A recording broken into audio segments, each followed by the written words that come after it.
Ja, liebe Teilnehmerinnen und Teilnehmer, und dann möchte ich gerne auch direkt einsteigen und freue mich, dass Sie mit einem europäischen Blick auf die digitale Bildung starten. Ich freue mich insbesondere auf das englischsprachige Panel Digital Learning Across Europe, Higher Education as an European Project. Und dafür darf ich direkt an meinen Kollegen David Adams übergeben, der Sie durch diesen Programmpunkt führen wird. Lieber David, bitte, du hast das Wort. Thank you very much, Lena, and good afternoon and welcome also from my side. My name is David. I work as an EU Public Policy Officer in Bitkom's Brussels office, and I have the honor of leading you through our EU-themed panel to kick off our second day of Bitkom's education conference. We are going to be diving into the European dimensions of higher education cooperation that have been and that will be strongly affected by digital technologies. When we think of European policy initiative, we oftentimes think of programs that particularly focus on actual physical student mobility as we remember it from before the pandemic. But recently, the focus of programs such as the Erasmus program have shifted towards more digital offers and digital solutions for a couple of reasons. For one, there is the digital transformation that is affecting all parts of our societies and that increasingly also offer new solutions to the academic sector. And on the other hand, we have been facing a global pandemic for over 1 year or 3 semesters at this point, which yesterday one of our speakers at the education conference called a turning point for digital learning in Europe. The pandemic and the restrictions that came with it forced university students and teachers to drastically change the way they learn, teach, and work together. So digital technologies and solutions are becoming increasingly important in higher education and higher education cooperation. And with it come new challenges for universities, students, and teachers. And I'm very much looking forward to discussing these important implications with our 3 wonderful panelists today.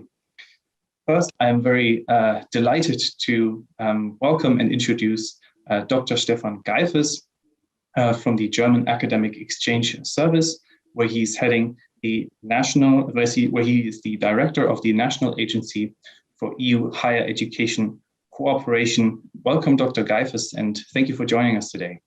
Thank you for inviting me. Our second panelist is Mrs. Nadia Manzoni.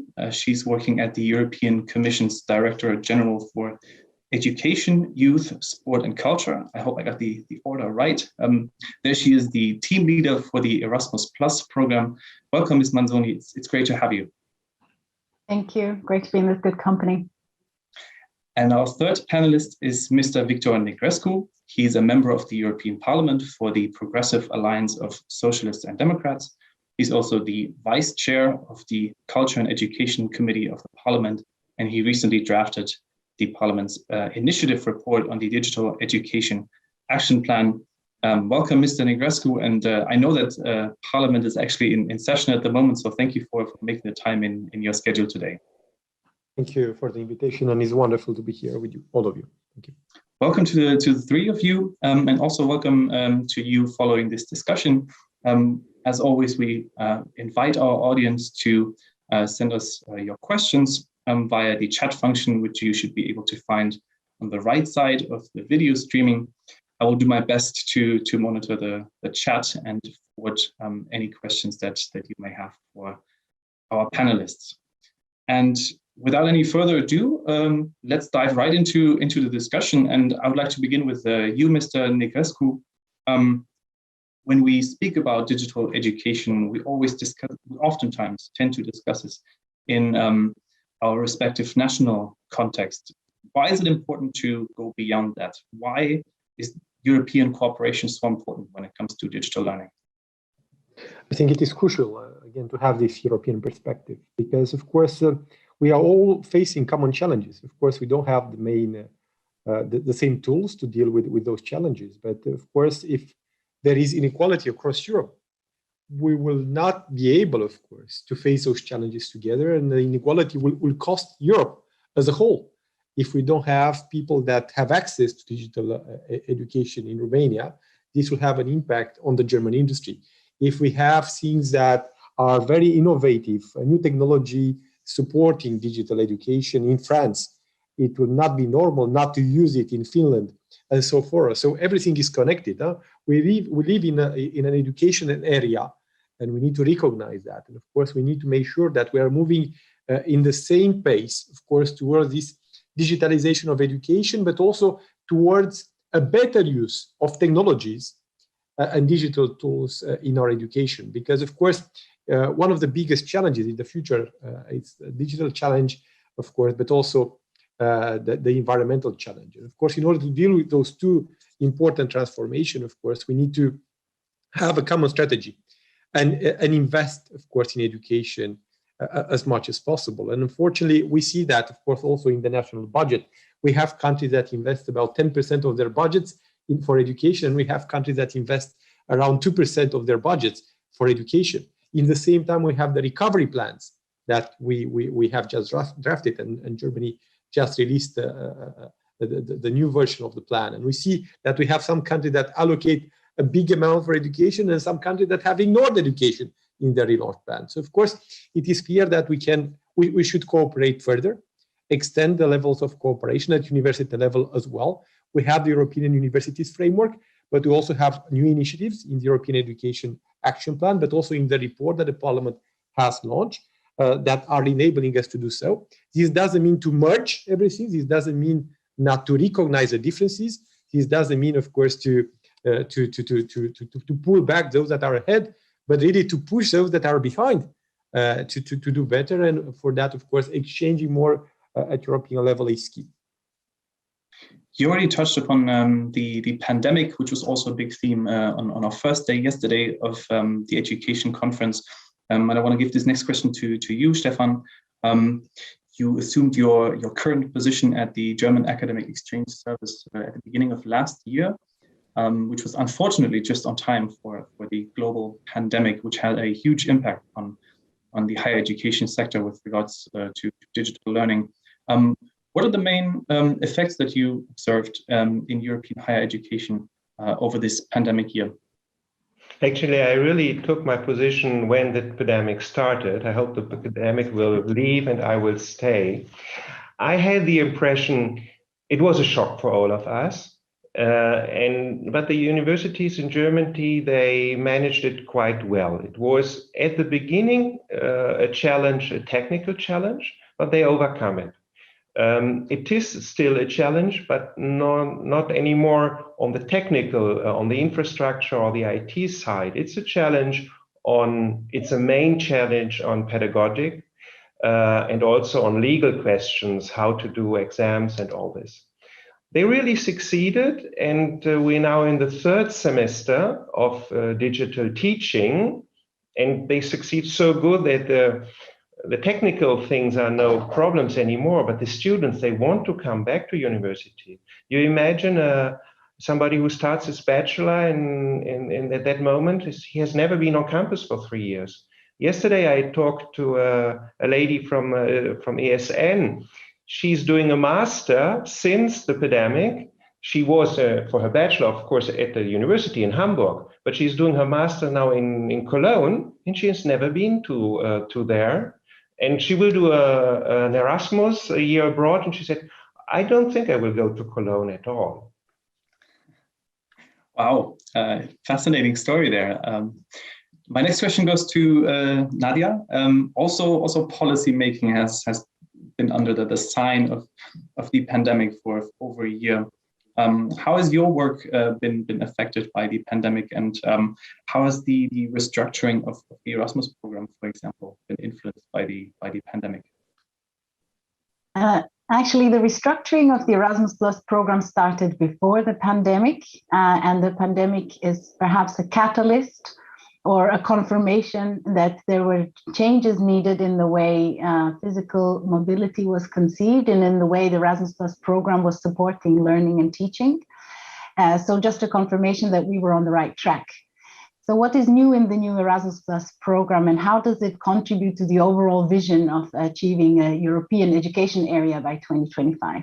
So we're very pleased that the member states have agreed to work towards this vision to have one area by 2025. Just imagine the potential, no borders when it comes to higher education. That brings with it challenges. We need to work on recognition and quality of teaching and learning for us to have complete trust that wherever students move in Europe, they will get a high quality education. And the Erasmus Plus program, how does it support this vision? By becoming more digital, more inclusive, and also more green. And in terms of digitalization, the Erasmus Plus program is now supporting alongside the standard traditional long-term student mobility with the long periods of physical time abroad.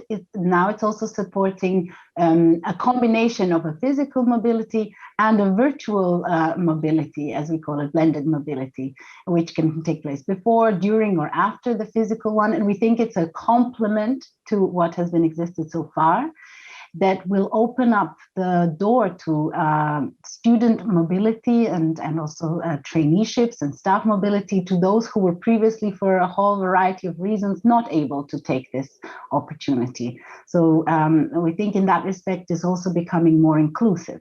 On the other hand, it will hopefully stimulate innovation in teaching and learning, because suddenly professors and staff will have to serve, or will have to teach online a lot more, find creative ways to welcome and teach and engage those students from abroad who are now joining online. There's not just a cultural barrier, but also this barrier of technology in between. So we think it will bring a lot of innovation.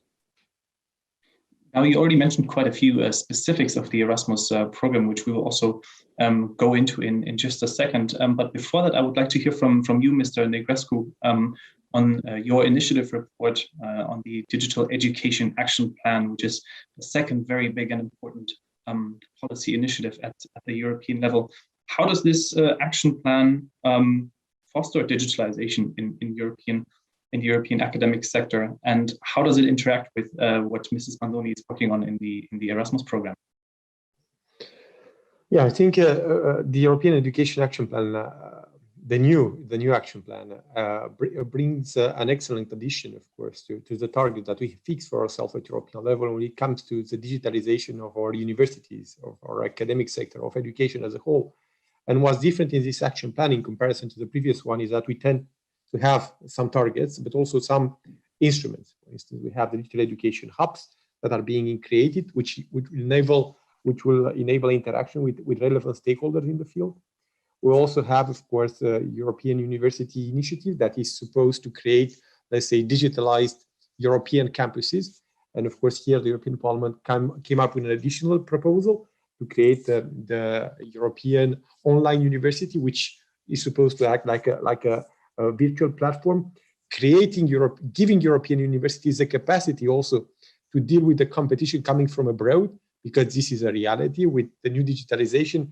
We see, for instance, European universities being very accessible for European students, and we need to develop our own means and tools for that. So this is a clear proposal from the European Parliament that we hope to develop afterwards, and we are actively working with the Commission on that. There are, of course, a couple of ideas also on where we want to be in the future, the level of digital skills, the need to train teachers, and so forth. And of course, what we have in the Digital Education Action Plan is supposed to be implemented also by using European funds. And we have indeed the Erasmus program, the 29 billion euros allocated for this Erasmus program. And there are already a couple of initiatives that are being launched. We have even now a recent call that has been launched in this regard. Even during the pandemic, there have been calls going in the same direction. But we need to use the regional funds. We need to use the relaunch plan.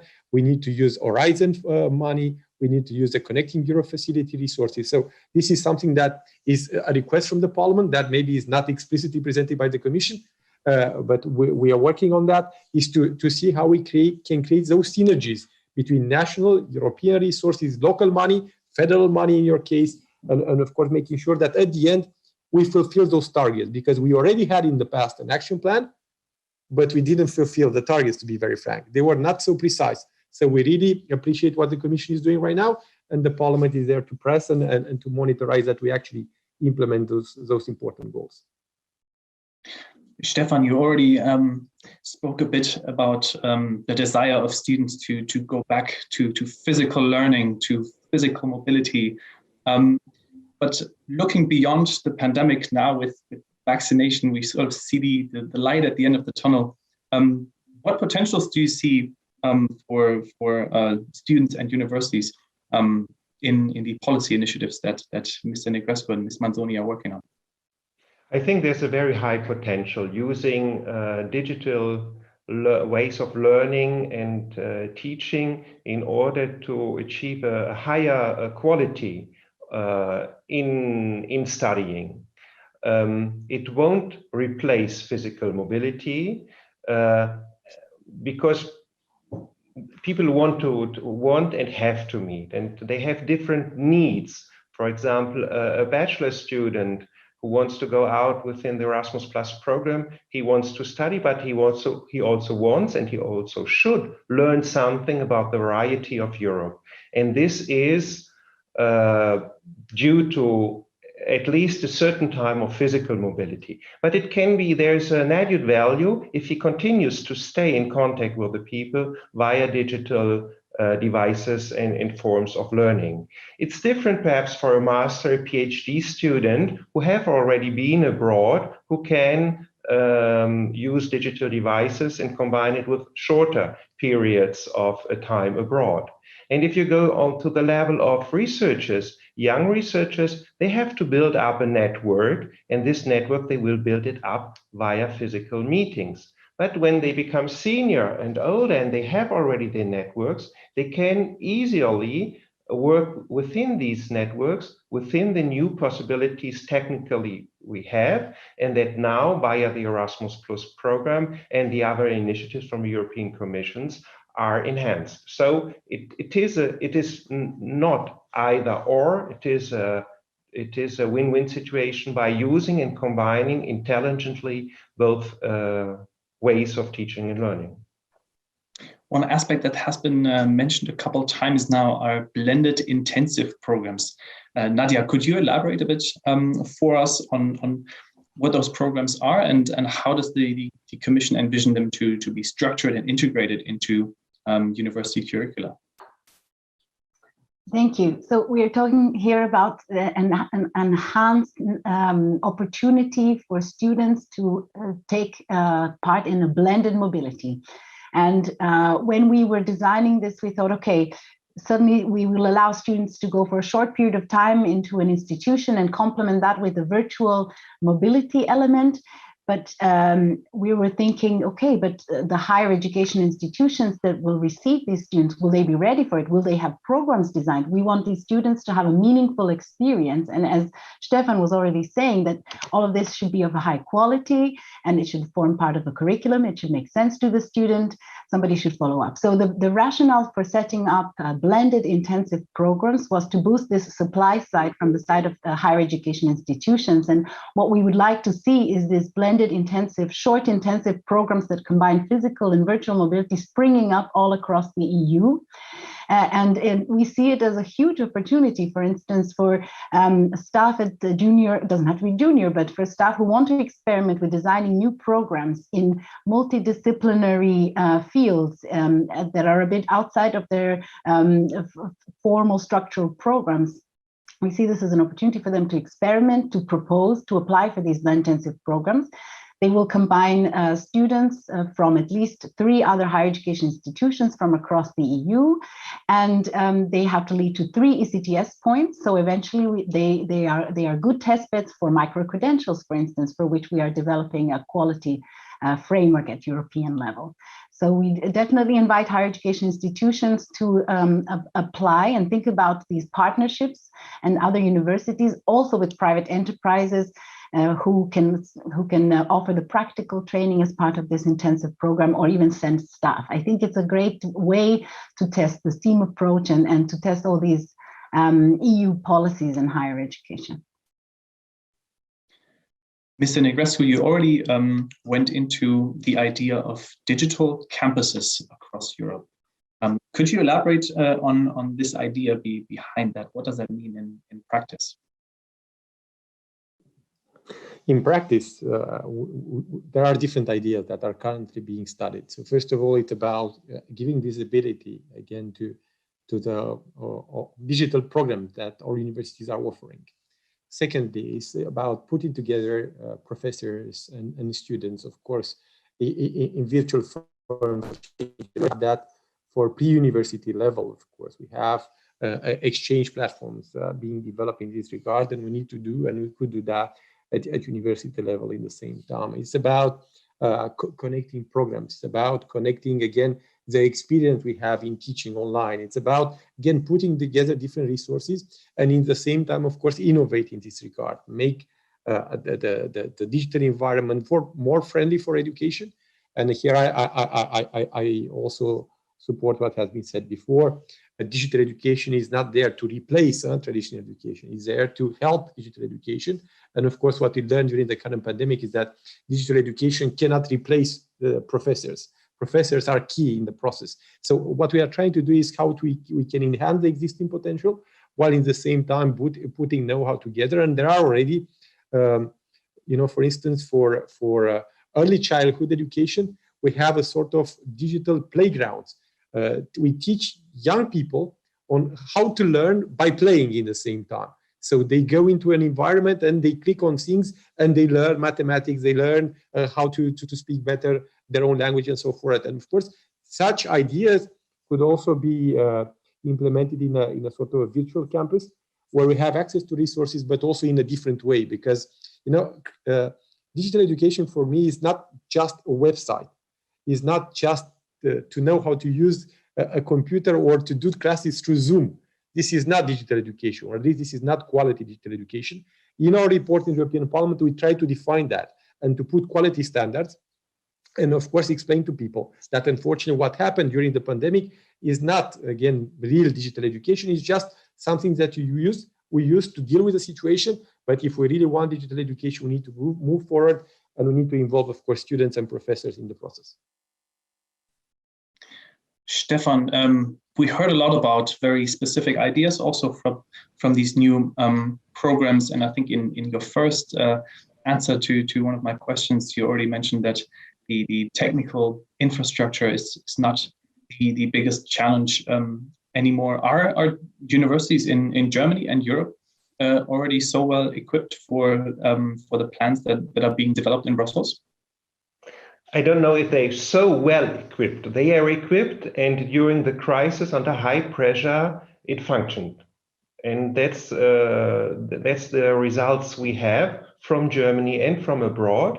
75% of the German students who have been out with Erasmus during the summer semester 2020, when the epidemic broke out, succeeded their mobility by using digital ways of learning, either in the country they were or from home. So if 75% succeeded in realizing their learning agreement, it must work.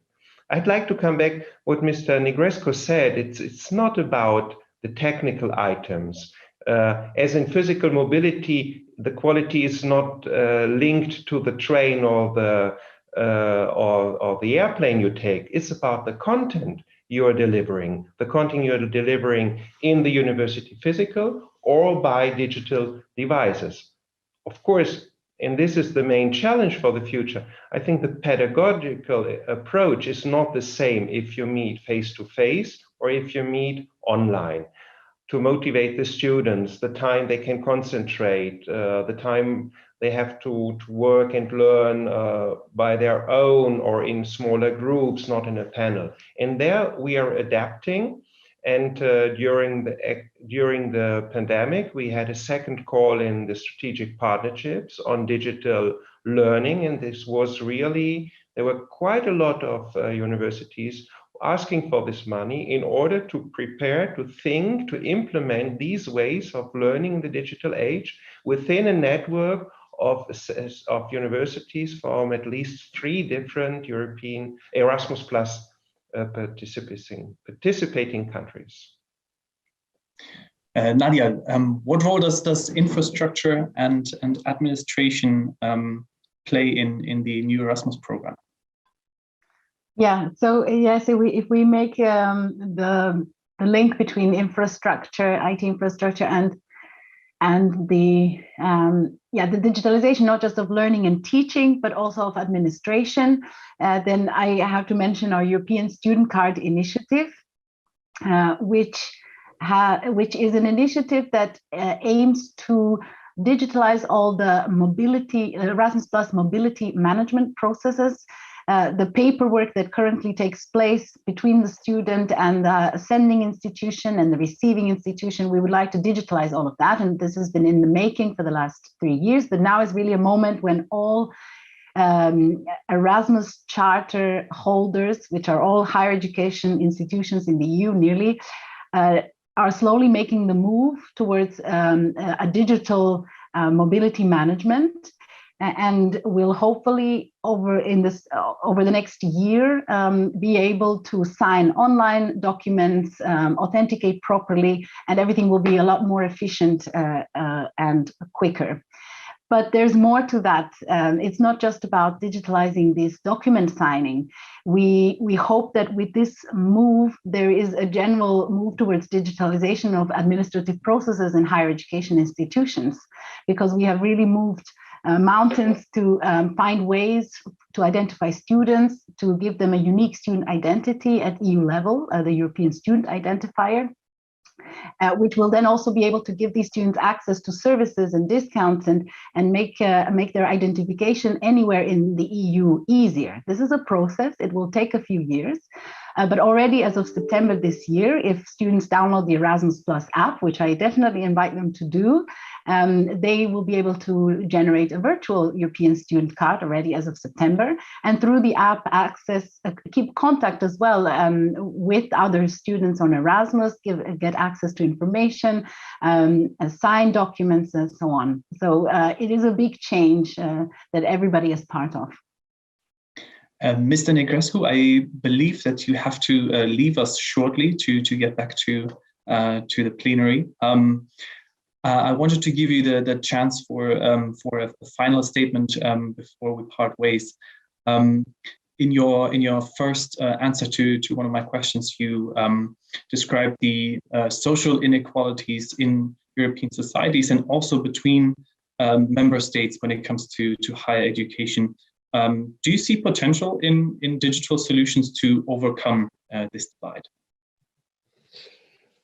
I think this is a crucial issue, and I will focus on the question of potential. I see, of course, and you also, that the pandemic has raised a lot of concerns and has pressured education. We have billions of students and people that were left without education during the lockdown period. So we were not doing so great. And of course, the quality of the education was not doing so well either due to the bad infrastructure, but also due to the lack of methods adapted for this type of education. In the same time, this opens the room for a lot of opportunities that can come from Europe, but it's up to us to take leadership in order to do that. For instance, and we have problems in this regard, the 6 most used digital education platforms across Europe are non-European. So we want to be the leaders in education, we want to be the leaders in innovation, but when we come to digitalizing our educational system, we don't have a European player in the process. We don't have European curriculums adapted for digital education. We don't have, of course, those digital playgrounds that I mentioned adapted for education and so forth. Of course, we don't mind that they come from somewhere else, but it might be good, of course, also to work with European companies, with German innovators, with Romanian innovators, with Belgium innovators. So I think one of the strongest issues that we need to push for in the years to come when we refer to this issue of digital innovation is to make Europe a leader in the field. So we need European funds to do that. We need to put together the resources at European level, because there is a lot of potential. I met a lot of very smart innovators from different countries in the last couple of months. I saw very interesting teachers that have developed their own tools. I saw universities changing what they were doing in order to come up with clever and new ideas. And we need to put that together, because sometimes we have those interesting ideas that maybe they exist in Berlin, maybe they exist in Bucharest, maybe they exist in Brussels, but those people do not know about each other. So this is why I believe that we need the European dimension for that, use this enormous potential and tackle this issue, because certainly education will change in the future, and it's up to us to coordinate that, lead the process, and avoid the mistakes and the risks that have been underlined very well during your conference. Thank you so much for having me here, and you can count on me in the European Parliament in continue this interaction with you and your participants. Thank you so much. Thank you so much, Mr. Negrescu. It was great having you here. With that, I think I would like to get back to the question of the preconditions in universities. Stephan, we've already mentioned the question of teachers, of students, and the digital skills that are needed for digital learning. Do we need to relearn how to learn and teach in Europe?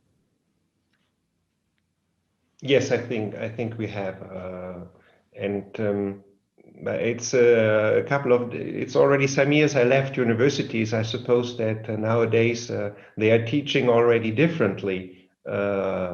When I was there, and as I said, the pedagogical approach has to be different within digital learning. It gives you much more opportunities, but you have to be also perhaps a little bit more dedicated yourself in order to learn in this digital age. You do not have to be at 9 o'clock Friday morning at university for a lecture. You can have a lecture whenever you want, but at least you have to do it. And we know from earlier examples from distance learning that the number of people giving up during the distance learning was very high, and that's something we have to have in mind. But we are not speaking, and I am not convinced about study programs which are only digital. We are speaking about blended. So you have an incentive to hear or to work digital, because one time you have to be physical somewhere and to show what you've learned and to continue. That this means also the students coming in the next years to universities will be different students from those before. They had already this experience during the pandemic in the schools. So this will make things also easier. But we are, to be very honest, we are at the beginning of a new era with all the potentials, but also challenges. But there is a willing to do, and I'm really convinced that at the end of the day, the quality coming out is different. And one last point, sorry, I'm a little bit long, is it's not only school teaching or university teaching which is changing. The way we work, we today here, for example, Nadia in the Commission, we in the DAAD, has changed. You have to be able to work in this digital way. And if you have done so, even before, during your study period, it will help you.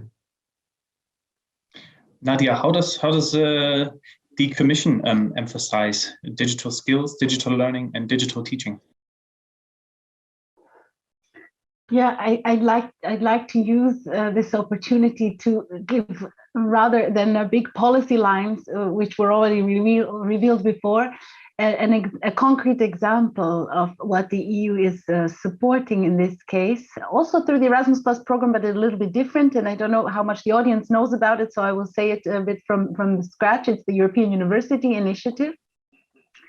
It is an initiative that has seen 41 alliances of higher education institutions spring up based on previous partnerships or new partnerships between six to 8 universities.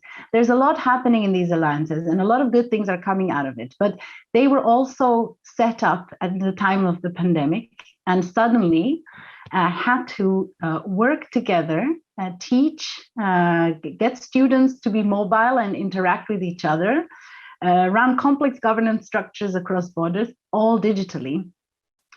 And the feedback we have received is that this has actually strengthened and democratized their process of integration.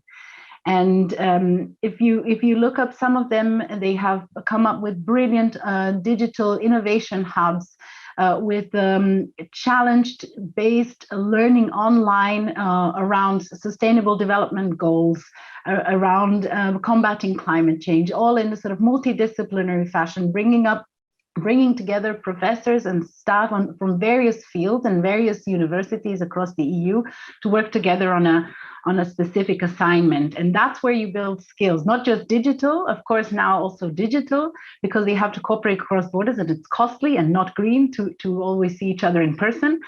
So I think it's an example of where we want to go and how we want to build skills of students and staff through this intercultural exchange and learning across borders. I think it's really, we would like to see more alliances, and the EU will finance more alliances in the coming years. Before we slowly approach the end of our discussion, I would like to come back to the question of social equality, of accessibility of education. Stephan, we just heard a passionate closing statement by Mr. Negrescu. How do you see the relationship between digitalization and social inclusion in higher education? I totally agree with what Mr. Negrescu said. But if you listened well to what he said, I will focus on the potential. This means that there are also some challenges, and we have to be aware of that. And I think we can see this internationally. We see it when we speak about digital learning is to include more people, to democratize it. It's accepted here in our world. I spoke with my colleague, for example, who's working in Brasilia. He says there it's quite the other way around. Digitalization there is an element of exclusion, because many people from a difficult or more difficult social background do not have the money to buy the digital devices in order to participate in digital learning in universities.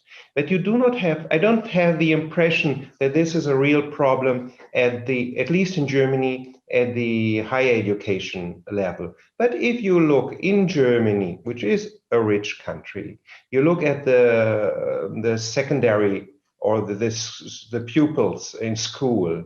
You have a family with a not so big budget. You have 3 children.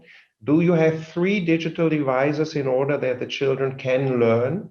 So it is a challenge, but we have also to have a look at these challenges and to be equal with them and deal them, and not to exclude people via digitalization. It is not. I don't see this as something which puts digitalization in question, but we have to have this in mind. Perhaps it's more relevant for the school sector than for the higher education sector. Nadia, the European Commission consulted extensively on this question of social inclusion, and I believe you wanted to respond to Stephan there. Yeah, I was going to say, what is the role of the EU, because that is what this panel is focusing on.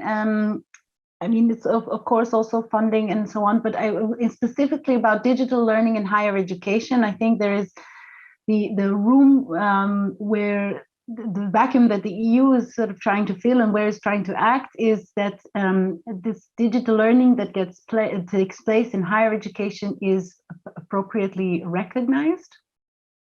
And here there's a lot of work happening in the area of Europass to introduce transparency of these learning outcomes and to give recognition for those who have taken part in this kind of learning, because it is fairly new and not necessarily as equally as recognized as physical learning.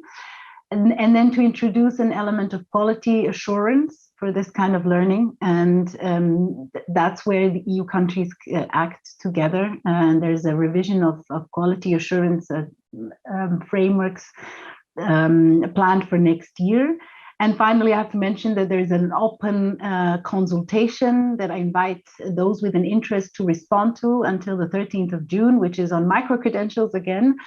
And it is linked to digital learning because a lot of it does happen online, and we invite the public to express their opinion on how we can ensure that that kind of learning that takes place by private enterprises or by accredited higher education institutions that is often online is appropriately quality assured, transparently marked and recognized, so that this modern student who is learning a lot online, learning bits and pieces, small units of learning at this university, in this country, moving somewhere else, a lifelong learner, does get the appropriate recognition for all this learning that they have invested time and efforts and potentially money in.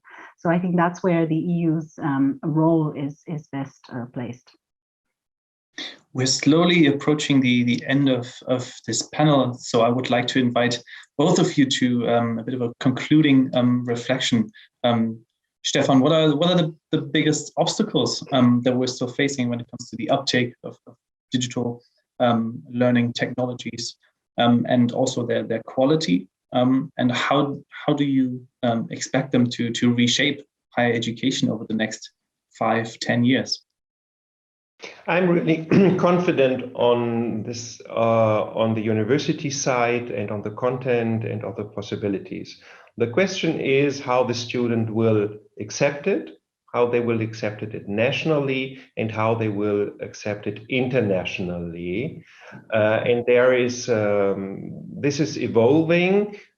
When 3 semesters ago, nobody wanted that.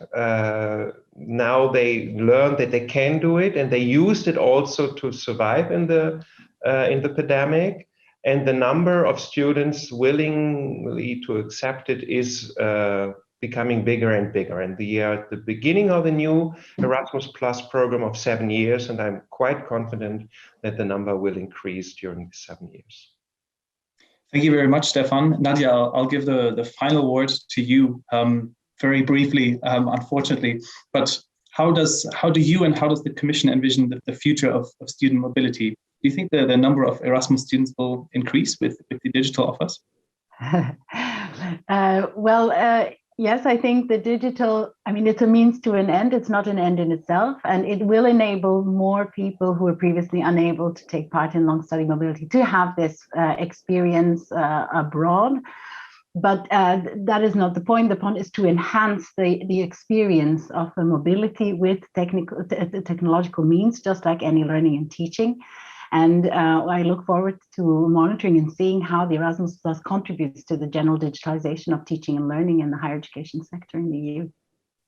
Thank you so much, Nadia. Thank you so much, Stephan, for this fantastic panel. And with that, just on time, I'll hand it back to Lena.